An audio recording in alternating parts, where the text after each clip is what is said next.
What is up, and welcome back to another episode of Blood and Beer, the show where we talk blood sport and we drink beer. I'm your host, Matt, and as always, we're talking MMA, we're drinking some beers. Today's topic, we got UFC 302, Poirier versus Makhachev for the lightweight title. This is Poirier's third shot at the lightweight title. Dropped them both by submission last time to Oliveira and Khabib, so he's looking for some redemption. It's going to be tough, though. Makhachev's a fucking stud. Today we're going to be making some picks, making you some money, and getting you a parlay put together to really clean up. But I never fucking win, so we're going to try it anyways, though. Kick things off on the prelims with Phil Rowe versus Jake Matthews. Phil Rowe's a plus 130 dog. Jake Matthews coming in as a minus 155 favorite. It's going to be a fun fight, striking affair, I think. Both these guys have really fast striking. They really pop their punches. Both got knockout power. Rowe's 3-1 in his last 4 with 3 knockouts, where Matthews is coming in 2-3 in his last 5. He's still the favorite, but I think you roll with the dog on this one when you look at the stats. They both have really good striking. Rowe's 4 inches taller and has a 7.5-inch reach advantage. He's rolling a little bit. His only loss in those 4 is a split decision to Neil Magny that a lot of people think he won. I think that Phil Rowe is going to get this win by knockout. And if you bet the knockout on Phil Rowe, it's plus 460. So we're locking that one in on the first fight of the prelims. And then we have a grappling fight, or 2 grapplers fighting. Might end up being stand-up, but I don't think so. It's Grant Dawson versus Joe Solecki. Dawson's a minus 500 favorite, and there's a reason for that. He's got just great pressure. He's got a great gas tank. He never stops. He's just always on the gas pedal. And Solecki, he's got great jiu-jitsu too, but I just don't think he's going to be able to keep up with the pace of Grant Dawson. Both of the guys are coming off of some pretty bad knockouts, though, so we might see a quick little hook, just puts him to sleep. Maybe the chin's gone, but I got Dawson by points on this one. He's a minus 500, so probably not putting much on him. And then we have Yalton Almeida. He's fighting Alexander Romanov. Almeida's a minus 320 favorite. Romanov coming in at plus 250. Almeida, good striking, though we haven't got to see it in the UFC yet because he's been able to rely on his grappling, his jiu-jitsu. He's got great takedowns, even being undersized at heavyweight. He's a natural light heavyweight, but he fights at heavyweight because he thought it'd be easier to get the title that way. Ran through everybody till he met Curtis Blades, who just was able to put it on him and take that win. And it's going to be a good fight. Romanov, he's no scrub. I don't think that Almeida's going to be able to take him down like he has other people. Romanov's looked like shit in his last 3 fights versus Ivanov, Tybura, and I think Volkov was the other one. So he's looked like shit in those fights, but in his fights where he's looked good, it's been just grappling the whole time. He gets on top. He smothers people with his weight. He's huge for heavyweight even. And then when people start panicking, trying to get out from under his top pressure, he ends up finding a submission and getting the win. I think he's going to get the win in this one also. As the plus 250 dog, we got to lock in Romanov. Big upset there because Almeida, other than that Blades fight, he is streaking. All right, and then we have Roman Kopylov, kickboxer, coming in at plus 100, taking on another kickboxer, so another good stylistic matchup here, Cesar Almeida. Almeida's 5-0 with 4 knockouts, making his UFC debut, and Kopylov is not an easy test. Even though he's the dog, Kopylov, I think he's getting it done. He's got such crisp striking. His kicks are... He's a wizard with the kicks. I think that he's going to use his UFC experience, his fight experience in general. I think he's going to outpoint him, and he's going to get the win as the plus 100 dog. That's probably going to change as the fight gets closer. He'll probably swell to a favorite of about minus 130, I'm thinking, so get the bets in now. But that's what we got for the prelims. On the main card, we got, kicking things off, Randy Rude Boy Brown.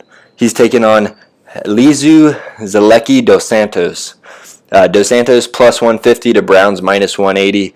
Brown's a lot bigger than him. He's got 4 inches in height. He's got a pretty big reach advantage. I want to say 4 or 5 inches. And he's really good at keeping the fight at his range, using his power, popping people at the end of his punches and kicks.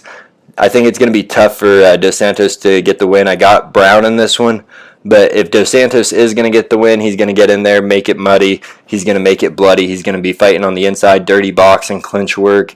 And he could do it. Brown's been beat before. He's been pressured and cracked before, so we could see that happen, but I think Brown's getting the win. Could be a knockout because Dos Santos, he's getting older. He's 37. It'll be fun. It'll be a fun fight, that one. I think Brown's getting the knockout, though.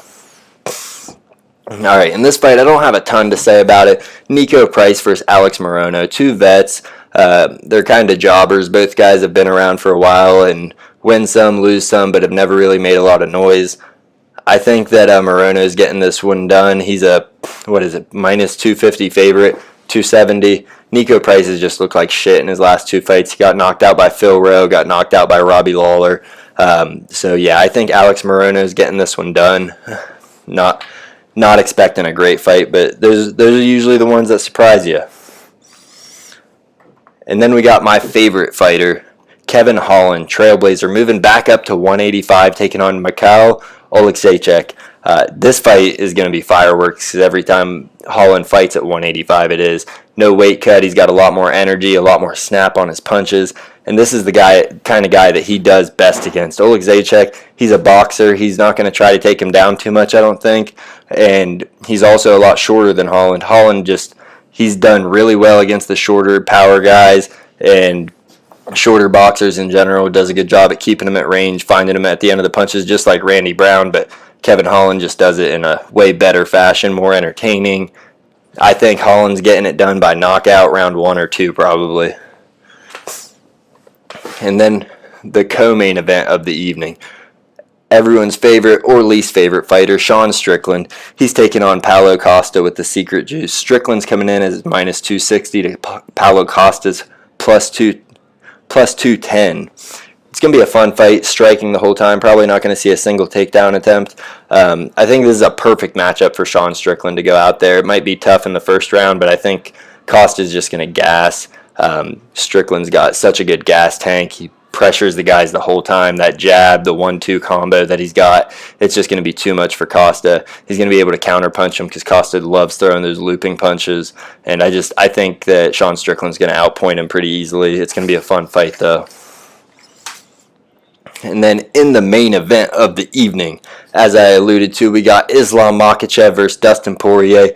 Minus 600 for Makhachev, plus 400 for Poirier. It's his third shot at the belt. I want Poirier to win, but the only way I see that happening is if he can get Makhachev at the beginning of a round before a takedown gets shot. Makhachev's just so well-rounded. His striking's not to be fucked with, but his ground game, it's like Khabib, just nobody on his level down there.